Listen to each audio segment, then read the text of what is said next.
Hi everyone, it's Wednesday and I'd like to welcome you back for another edition of Your News Today. A reminder, the last edition this week in lieu of the Thanksgiving holiday. We will, of course, be around and collecting news, so as always, keep that in mind and keep us in the back of your mind should you see any news going on that we need to know about, and we'll pick up right where we left off on Monday's show. As for tonight's program, a few stories that I had planned will not be aired tonight in lieu of a couple of auto accidents that took place earlier this afternoon. One that I was on the scene of for several hours alongside a host of other emergency personnel and law enforcement. A woman suffered life-threatening injuries in a two-car near head-on collision on Route 40 just a few miles above the newsroom. And I'll take you to the scene of that and give you the very latest details that I can in just a few moments. The scene of another crash. And we will sit in on one of the stories that I had planned for tonight that will continue as scheduled.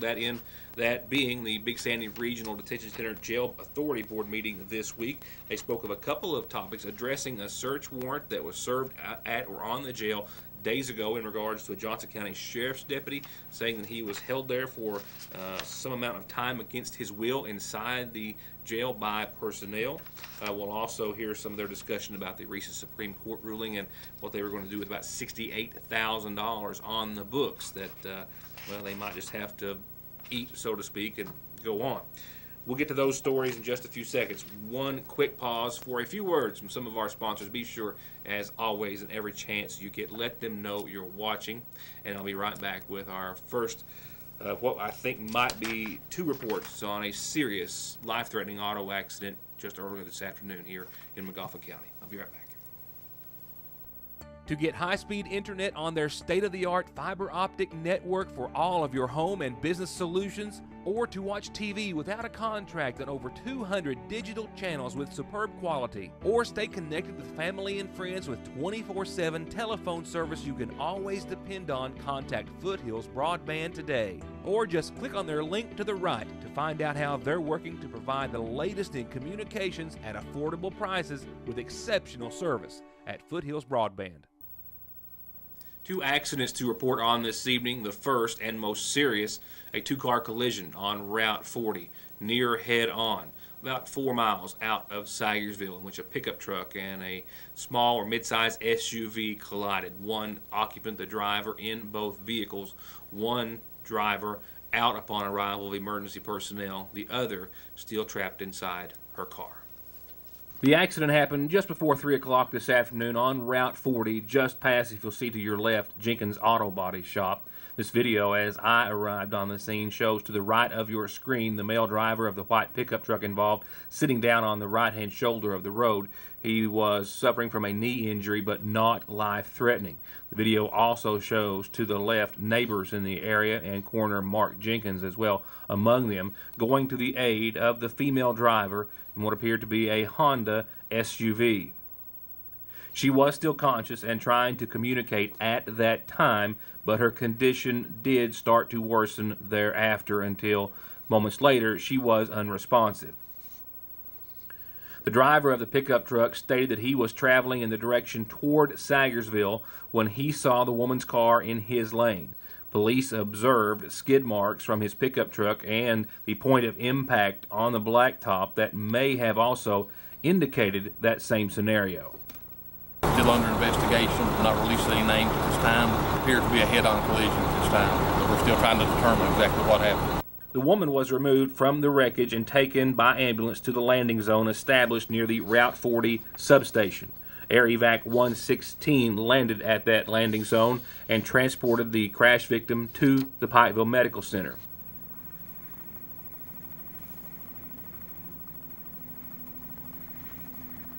Names, as you heard Deputy Adams say, have not been released at this hour, but I hope to have at least confirmation on her condition in just a moment.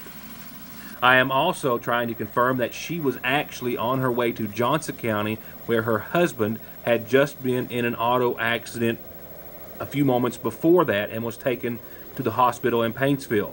Now, that statement comes from someone who said that they knew both the man and woman and were neighbors. I did a check with the Johnson County Sheriff's Department, and a man with the same last name as the female driver was involved in an auto accident in Paintsville.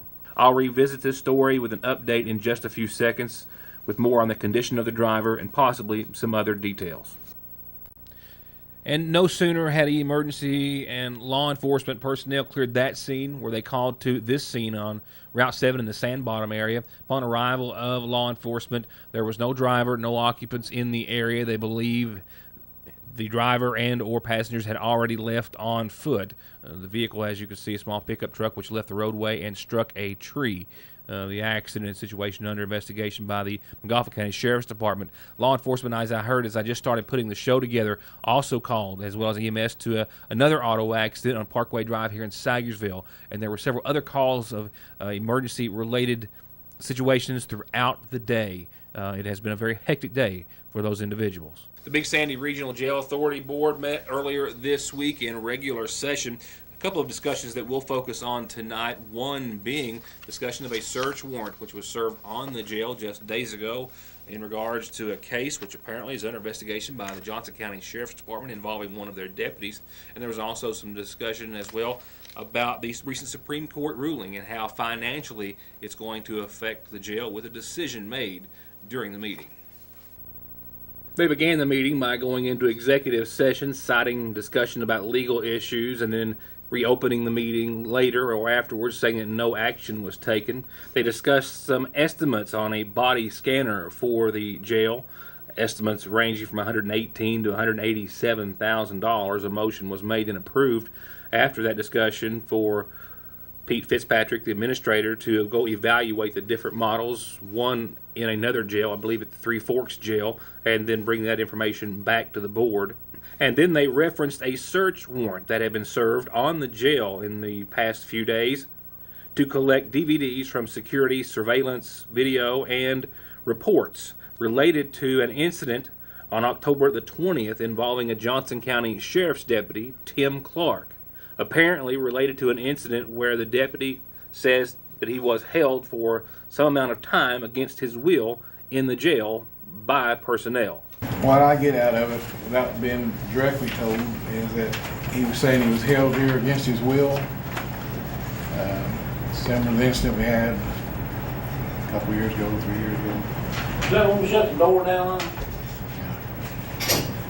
So this one, the officer went to the Pike County Jail and picked up an inmate who was not an inmate here. She had never been booked in here. And when he came to present her, he thought she was an inmate here, but she wasn't. So we had to book her in. We needed a citation, and he didn't have one. And he said that a warrant had been served by the Paintsville PD the day before, but we didn't have that citation either. And he advised the booking staff that that officer had torn up the citation. So he was in here 15 minutes while he was in here, from start to finish. And when they called me, he'd probably been in here 12 minutes. And I told him to let him go, to open the door and let him out. That I'd work it out. So I called the Paintsville PD. They came in and done a citation and they booked her in. We can't take somebody in that doesn't have the proper charging documents. Now, if she'd been our inmate and he was transporting her back from Pike County to this jail, would be no problem. It happens all the time. That Supreme Court ruling essentially saying that the county where any arrest takes place is the one responsible for the money to pay for incarceration of a prisoner, regardless of what county the warrant of arrest was issued in. And that leaves the jail deciding on what to do with more than $60,000 they have on the books. So if a person is arrested, say in Paintsville on Fayette County warrant, then Johnson County would be liable for paying the bill for housing that prisoner, even though it's a Fayette County warrant. The court went on to say, we had brought up the question of how long can they leave someone here and stick us with the bill, and the court said they thought 48 to 72 hours was a reasonable time for us to hold a prisoner for another county. Sparks also said that the court was in agreement that the laws surrounding this topic are unclear, and they believe it's a matter for legislators to sort out. He's suggested as such a meeting with legislators to introduce a bill to address the situation. But for now, it leaves the jail with some $67,000 in all on the books. Right now, there was $68,374.97 on the books. owed by these other counties, not counting October housing, which is an additional $4,842. There may be other options, but the two options I see is for the counties to tell us to write to the board, to tell us to write this off, or to tell us to go back and research and see which of these 6 counties had these people in here and bill each of the 6 counties for that money. And after some discussion, there was a motion made and a vote which was approved to write the debt off as a loss and proceed on. In some other financial matters before adjourning, the administrator noted that he had met with their insurance representative recently, citing last year a 3% increase in health insurance for their employees, with their insurance company saying that this year they were looking at 20.29% of an increase, which is about another $40,000. I'll be right back. Santa's coming, and he's riding in on 4 wheels with a big bag full of WeatherTech products, laser-made floor liners, in-window rain guards, bed covers, and more that he got at Black Smoke Performance cheaper than anywhere else. And he also got 20% off all 4x4 accessories, lifts, lights, wheels, winches, bumpers, hitches, and more. And so can you if you call Black Smoke Performance at 100 May Drive in Sayersville, 349-8785.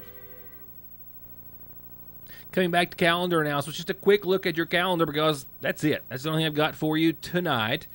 Rumpke, of course, collecting their garbage tomorrow, even though it's Thanksgiving, just doing so extra early. So, yep, go get it out now or get up early if you want it picked up. But they will pick it up as they're going to try to get home a little early to spend time with their families as well. But their service continuing tomorrow, just early, and then continuing as scheduled on Friday. And turning to obituaries, a reminder of services to be held this Friday in honor of 84-year-old Willard Reisner of Lima, Ohio, who passed away this week, formerly of Magoffin County, preceded in death by his wife, Pearlie Reisner. He survived by his son, Marvin Ray, and daughters, Mary Sue Puckett and Mildred Fetters. Visitation is this evening, all day tomorrow, and prior to Friday's services at 1, all from the Magoffin County Funeral Home.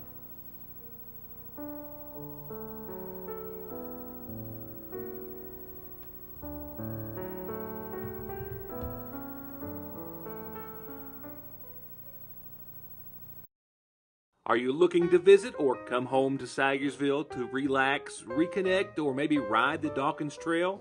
Then you have to stay in our luxurious lofts over downtown that comfortably and conveniently accommodate parties of 1 to 10 with king beds, beautiful decor and furnishings, and walls adorned with the city's history.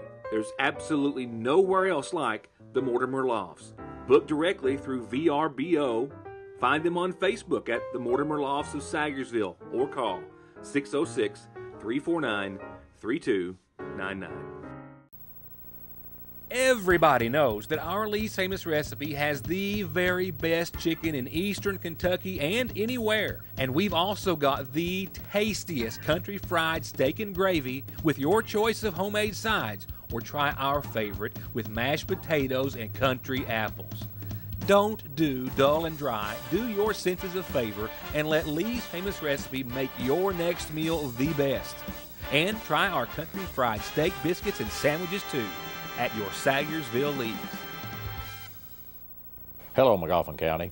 I'm Matthew Wireman, and I'm officially announcing my candidacy for County Judge Executive on the Democrat ticket. I've decided to run for this office not to satisfy a thirst for power. I'm running because I love Magoffin County, and I believe prosperity is within our reach. I want to use my skills, experience, and leadership to serve you and to help make our county a better place to live, work, and raise our kids. I'm asking for your support during this campaign and for your vote on Election Day. Thank you. Now, going back to an update on the condition of the driver of the SUV to the left of your screen. Names are still not being released now, pending notification of next of kin. I was under the assumption or understanding a few moments ago, but had to have confirmation from Magoffin County Mark Corner, as I now have during the break, that indeed the female driver has passed away. I believe pronounced dead at the Pikeville Medical Center after being airlifted from a landing zone just near the crash, which happened on Route 40. Now, there were 2 people involved in 2 vehicles, the drivers of each vehicle. I believe both from Magoffin County. The driver of the pickup truck, I too believe, from Magoffin County, if not the viewing area. Nevertheless, he, as I said earlier, suffered only minor injuries as a result, but was taken by ambulance to the hospital. The injuries sustained by the female driver did prove to be fatal. Her condition got much, much worse as the seconds turned into minutes on scene. She was still alive upon being transported, says Montgomery County Sheriff's Deputy Neil Adams, but I have learned through speaking with the coroner, has now been pronounced dead after leaving the accident scene. We still, as I still understand, even though her name has not been released, I still have confirmation at this time that she was actually en route to the Palby Hall Medical Center to pick up her husband, who was either in the hospital or just about to be released after being himself involved in an auto accident in Paintsville earlier today. Once again, no names released at this time, still waiting on confirmation of notification of next of kin. That's all the information we have at this hour. And in light of covering that accident and actually assisting Montgomery County Rescue Squad personnel on scene, we're going to go straight onto your forecast at this time. And I was going to go into some other news. We were going to do our weekly update of candidates who have filed, but I did not make it back into the studio before the county clerk's office had closed, and I had some other reports that I didn't have time to edit. So, again, we'll pick that up with some more news, I'm sure, when we return next week and pick up programming after the holiday. So, let's go on to your forecast. Powered by Licking Valley RECC. A cold one tonight at 21 under clear skies. Your Thanksgiving daytime temperature, well, it's perked up a bit to about 48 degrees and sunny. It's going to be a nice day, calm and dry and with some sunshine to hopefully warm your back or your face, whichever direction you're headed tomorrow. Tomorrow night, clear skies, back down to the mid-20s. For Friday, if you've got an extended day or holiday off, it's going to be a good one to get out, do a little shopping, or not, whatever you want to do. 57 and sunny, 39 for nighttime lows. Clouds will be on the increase Friday night ahead of our next cold front, and we'll see that evident in your forecast for Saturday, only to the tune of a couple of degrees. It's Sunday that you'll really get the feel of that cold air moving in. But it's not going to make any waves. No showers either. 55 and 33. Those clouds will give way to some sunshine Saturday as well, so another beautiful day in the neighborhood. Clear skies at night. And temperatures, like I say, will fall down to the upper 40s on Sunday, the last day of what I hope is an extended weekend for you all. I know, not for everyone, but nevertheless, 26 for nighttime lows. Monday of next week, we're back to the 50s and sunshine above, and we've got 61 degrees set for Tuesday of next week. But after that, well, let's just not talk about that yet.